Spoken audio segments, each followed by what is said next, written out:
ब्रह्म दिवाकर विपासना केंद्र महसाना से आपसे बात कर रही हूँ। शिविर ख़त्म हो गया, 10 दिन का शिविर ख़त्म हो गया और हम सब लौट रहे हैं। और आज का वीडियो आप इस एक्सपीरियंस, इस 10 दिन में क्या एक्सपीरियंस हुआ उसको मैं प्रस्तुत करने वाली हूँ। सबको मेरा प्रणाम। ये वीडियो आखिरी दिन शाम 4 बजे के बाद का है, जहाँ सभी के सेल फोन वापस दिए गए थे, इसलिए आप लोगों को एक दूसरे के साथ बातचीत करते हुए देख सकते हैं।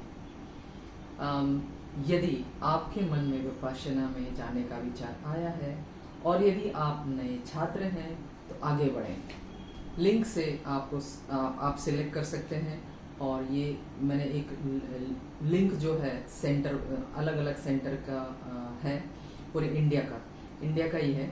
और ये लिंक मैं डिस्क्रिप्शन बॉक्स में भी रखने वाली हूँ, ताकि आपको कुछ गाइडेंस तो मिल जाए कि ऐसे ऐसे सेंटर ऐसे ऐसे जगह पे है।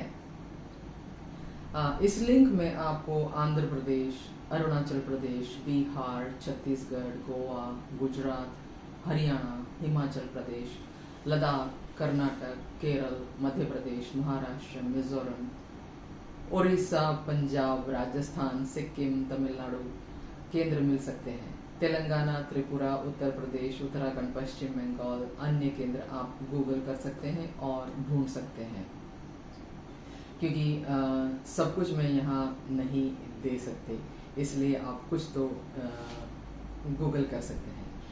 अब आप जानना चाहेंगे कि विपश्यना क्या है। विपश्यना जो है वो एक जीने की कला है। ये आपको धर्म सिखाता है, सार्वभौमिक मतलब यूनिवर्सल धर्म सिखाता है। और मैं इसे एक उदाहरण के साथ साझा करती हूँ।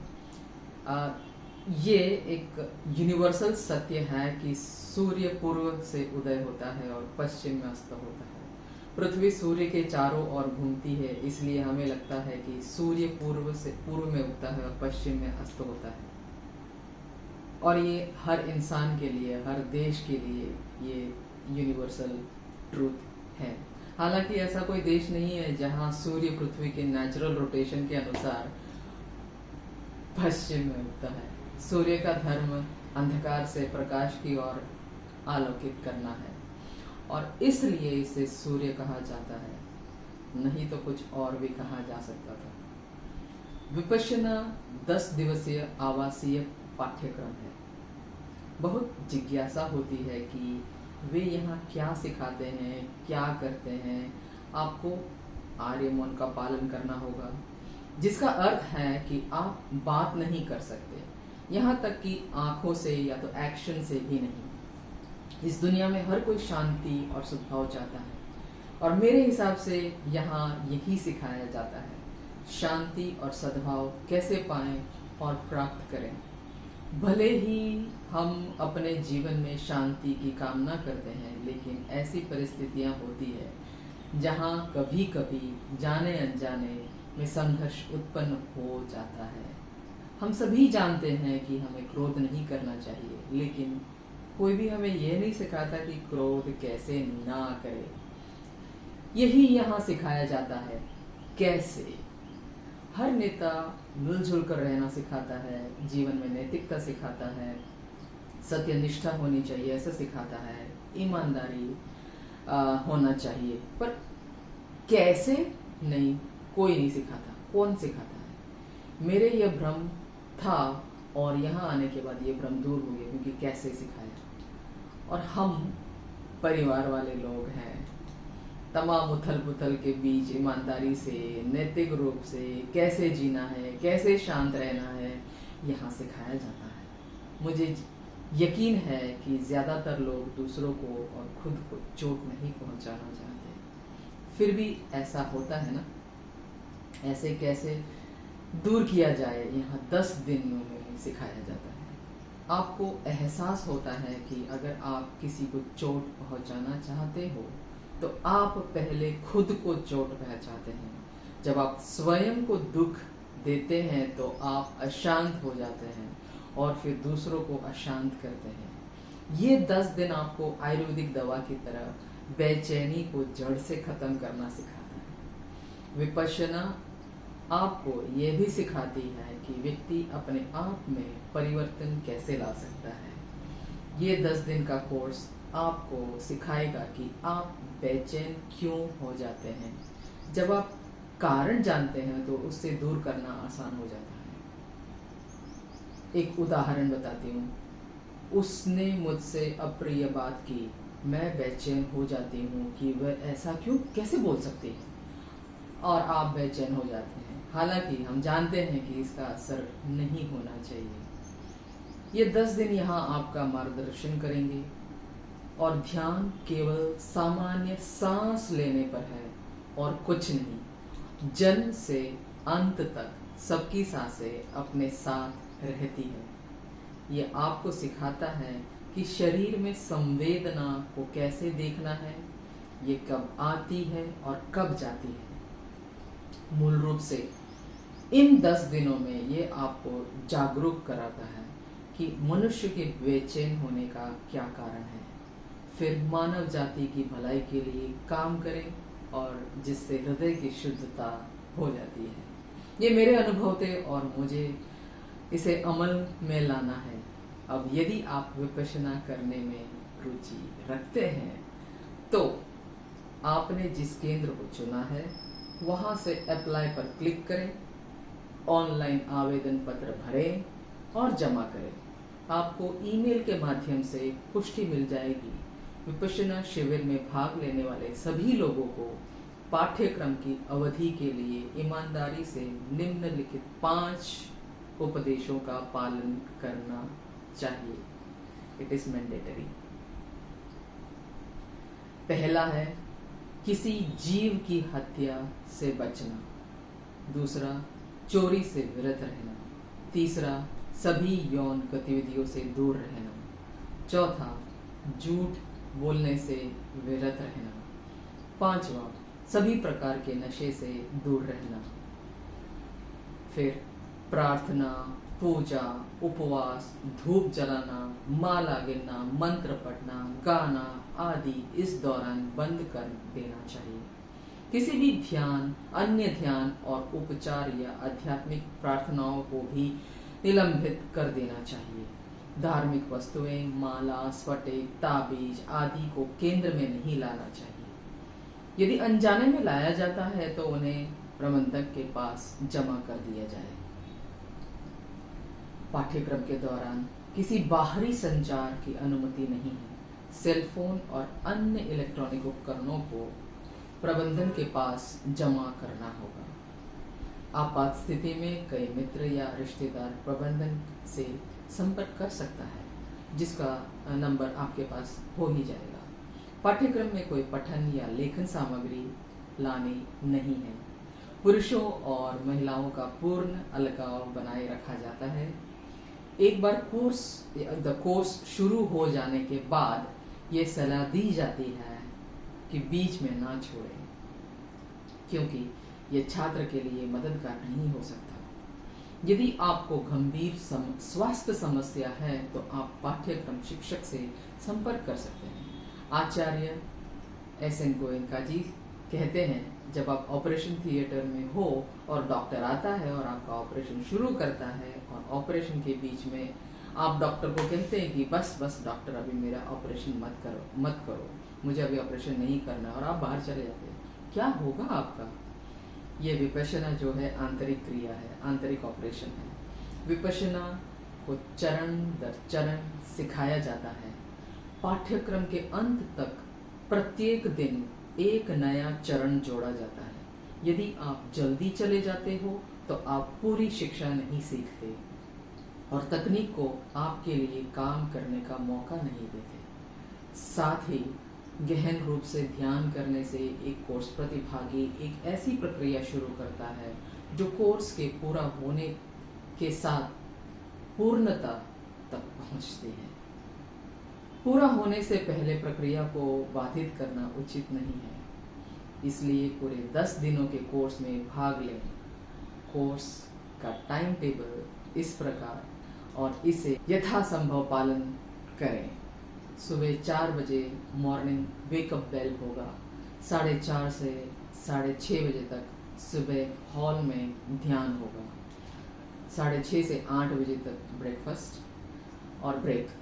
8 से 9 बजे तक सुबह हॉल में सामूहिक ध्यान होगा। 9 से 11 बजे हॉल में या शिक्षक के निर्देश अनुसार ध्यान होगा। 11 से 11:30 बजे तक लंच ब्रेक होगा। 11:30 से 1 बजे तक आप विश्राम कर सकते हैं या तो शिक्षक के साथ साक्षात्कार कर सकते हैं। 1 से 2:10 तक हॉल में ध्यान होगा। 2:20 से 3:30 तक हॉल में सामूहिक ध्यान होगा। 3:40 टू 5 बजे तक हॉल में शिक्षक के अनुसार ध्यान करने का। 5 से 6 चाय ब्रेक। 6 से 7 बजे हॉल में अगेन सामूहिक ध्यान। 7:10 टू 8:30 हॉल में शिक्षक का प्रवचन होगा। 8:40 टू 9 तक हॉल में सामूहिक ध्यान होगा। 9 टू 9:30 आप अगर शिक्षक के साथ प्रश्नोत्तरी या तो कोई प्रॉब्लम है तो आप उसे डिस्कस कर सकते हैं। ये भले ही मैं थोड़ा फास्ट बोल गई, जब आप एनरोल करोगे तो आपको ये सूची दिया जाएगा, ठीक है, इसलिए चिंता ना करें। भले ही ये इंटेंस प्रोग्राम है परंतु हर 1-1 घंटे में ब्रेक होता है। आप पानी पी सकते हो, वॉशरूम जा सकते हो, कुछ भी कर सकते हो। अब ये जो शिक्षण लेने हम गए हैं या रहने या भोजन के लिए कोई फीस नहीं है। अपने पाठ्यक्रम के अंत में यदि आप अनुभव से लाभान्वित हुए हैं तो दूसरों के लिए दान करने के लिए आपका स्वागत है। आने वाले पाठ्यक्रम के लिए अपनी इच्छा के अनुसार, ताकि वो लोग भी कुछ ऐसा ज्ञान प्राप्त करके जाएं और सबका भला करें। अगर अपने उम्र या शारीरिक समस्या के कारण फर्श पर आराम से बैठने में असमर्थ हैं तो लोगों के लिए कुर्सियां प्रदान की जाती है। जब आप पंजीकरण करते हैं तो आपको उन्हें सूचित करना होगा ताकि वे इस चीज़ की व्यवस्था कर सकें। कुछ लोग सोचते हैं कि विपश्यना उनके लिए है जिनके मानसिक या शारीरिक रोग हैं। FAQ सेक्शन में स्पष्ट रूप से उल्लेखन किया गया है कि अधिकांश बीमारियां हमारे आंतरिक उत्तेजना के कारण होती है। अगर उत्तेजना को हटा दिया जाए तो रोग कम हो सकता है या तो गायब भी हो सकता है, परंतु रोग दूर करने के उद्देश्य से विपश्यना सीखना भूल है। जो लोग ऐसा करने की कोशिश करते हैं वे अपना समय बर्बाद करते हैं क्योंकि वे गलत लक्ष्य पर ध्यान केंद्रित कर रहे होते हैं। वे ना तो साधना को ठीक से समझ पाएंगे और ना ही रोग से मुक्ति पाने में सफल हो पाएंगे। अब आप डिप्रेशन पर भी स्पष्टता चाहते हैं। विपश्यना का उद्देश्य रोगों को दूर करना नहीं है। जो वास्तव में विपश्यना का अभ्यास करता है वे सभी परिस्थितियों में खुश और संतुलित रहना सीखता है। लेकिन गंभीर डिप्रेशन के इतिहास वाला व्यक्ति तकनीक को ठीक से लागू करने में सक्षम नहीं हो सकता। ऐसे व्यक्ति के लिए सबसे अच्छी बात यह है कि वे किसी स्वास्थ्य पर पेशेवर के साथ काम करे। विपश्यना शिक्षक ध्यान विशेषज्ञ है, मनोचिकित्सक नहीं है। अब भोजन की बात करते हैं। जो खाना देते हैं और सेल में रुके हुए हैं ये सब एक्सेलेंट है। मैंने पाया कि 10 दिनों में एक भी दिन नाश्ता या दोपहर का भोजन दोहराया नहीं गया था। अब अगर कोई सोच रहा है कि मैं अपनी पत्नी या अपने पति को भेजूंगी ताकि वे बदल कर वापस आ जाएं, नहीं, कृपया इसकी अपेक्षा ना करें और भेजें। प्रत्येक को भीतर से बदलना है। હાય એવરીવન, મારું નામ નેત્રાચાર્ય છે. મેં મારું BE કમ્પ્લીટ કર્યું છે LDમાંથી અને હું એઝ અ આર્ટિસ્ટ અને as a environmental engineer work કરી રહી છું થોડા વર્ષોથી. મારે તમારી બધા સાથે મારો એક્સપિરિયન્સ શેર કરવો છે 10 દિવસ વિપશ્યના સાધનાનો. તો આની પહેલાં મેં ઘણા બધા અલગ અલગ પ્રકારના મેડિટેશન ક્રિયાઓ, ઘણી તાંત્રિક ક્રિયાઓ, ઘણી ખાલી મનને શાંત કરવાની ઘણી બધી અલગ અલગ વસ્તુઓનો પ્રયત્ન કર્યો. પણ અહીંયા 10 દિવસ આવ્યા પછી ખબર પડી કે એ બધી જે વસ્તુઓ હતી, જેમ ગુરુજી પણ કહે છે 10 દિવસના અલગ અલગ પ્રવચનમાં, કે એ બધી વસ્તુ તમને શાંત તો કરી દે છે પણ તમારો જે કોન્શિયસ માઇન્ડ હોય છે, જે ઉપરનું ચિત્ત હોય છે, એને શાંત કરે છે. તો 10 દિવસ પસાર કર્યા પછી મને ખબર પડી કે તમે તમારા અંતર્મનમાં જઈને પણ એ વસ્તુનો અનુભવ કરી શકો કે જે વસ્તુ તમને ક્યાંક ને ક્યાંક નડતી હોય અને એ વસ્તુમાંથી તમે સાચેમાં બહાર આવી શકો. બીજી બધી વસ્તુમાં તો તમને કહે છે કે તમે બહાર આવજો, પણ તમે સાચેમાં એ વસ્તુમાંથી ઉભરીને બહાર આવો છો, તમારું જીવન સફળ બનાવો છો કે નહીં. અને કદાચ એવું લાગે કે આટલી યંગ એજે આવું બધું વિચારવાની શું જરૂર છે, કે મારે મુક્તિ જોઈએ છે કે આ કરવું છે. પણ આ બધી વસ્તુ બહુ નોર્મલ છે, જે નોર્મલ માણસ સાથે થતું હોય એ જ બધા સાથે થતું હોય. દરેકને એક જ જેવા અનુભવ થતા હોય. સારું લાગતું હોય તો એને રાગ જાગતો હોય, ને ખોટું લાગતું હોય તો દ્વેષ જાગતો હોય. જે વસ્તુ બહુ નોર્મલ છે અને એને કોઈ એક સાથે લેવા દેવા નથી. તો મારી બસ એક જ કામના છે કે અગર તમે પણ મારી જેટલી એજના હો કે મારા જેવા પ્રોબ્લેમ્સમાંથી, કે જે સિમિલર વસ્તુઓ લોકો ફેસ કરતા હોય એમાંથી પસાર થતા હો, તો એક ચાન્સ આપી જો, એક ટ્રાય આપી જો. 10 દિવસ પહેલાં એવું થશે કે નહીં થાય, ઉઠાશે કે નહીં, પણ એક વખત તમે આવો પછી અહીંયાનું વાતાવરણ જેવું છે કે તમે અહીંયા ઢળી જશો અને તમને ઘણો બધો લાભ મળશે જીવનમાં. તો આવજો, ટ્રાય કરજો. હવે આ બ્રેક કરીએ. वीडियो में एंड कर रही हूँ आचार्य SN गोयनका जी के मैसेज के द्वारा. जीवन में समस्याएं आती रहेगी, बढ़ती रहेगी और गुजर जाएगी. जीवन भर वसंत ऋतु किसने देखी है. शरद ऋतु भी आती है, तो अगर पतझड़ आ गए और तुम ऐसे अंधेरे में पड़ जाओ कि तुम्हें कोई उपाय सूझ नहीं सकता, तो तुम क्या करोगे. यदि आप विपश्यना का अभ्यास करते हैं तो आपको इसका उत्तर भीतर से मिल जाएगा. आपको भीतर से पता चल जाएगा कि आपको ये करना है या वो करना है. समस्या आने पर ध्यान करने से मुझे और ताकत मिलेगी. इसलिए विपश्यना में भाग लें और सुबह शाम ध्यान करें. Be happy, be happy, be happy.